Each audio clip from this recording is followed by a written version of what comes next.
Local health clinics can be more than just medical centers by addressing all aspects of a patient's everyday life. When I was in Memphis, I partnered with a local clinic called Church Health, who wanted to take a wider look at just their typical medical care by taking a more public health lens and addressing the social determinants of health of their patients.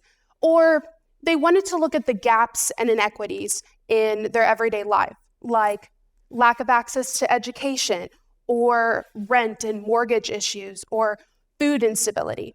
Anything that can address and affect a patient's everyday life.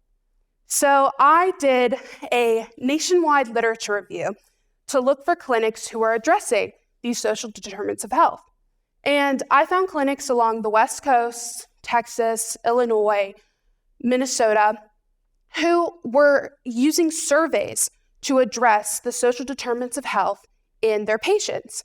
They were using models like the Prepare tool or SEEK for pediatrics, and they were developing their own surveys to ask questions and assess the needs of a patient's everyday life, and then give them resources and guides in their communities to bridge the gap between medical care and anything that's offered in the community.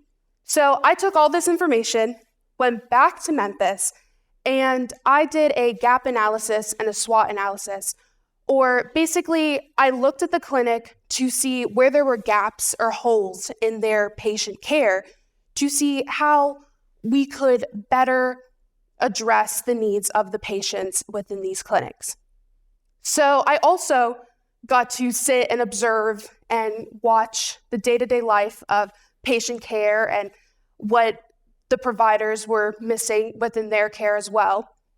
And we created our own survey at this clinic to address the needs of a patient so that way they could fill it out and we can assess and code what they needed in their day-to-day life, and then develop resource guides and connections within the community so that way we can build the gap and create a bridge within the community of Memphis so that way anyone who walks into that clinic in Memphis can receive care for any aspect that they might need in their life.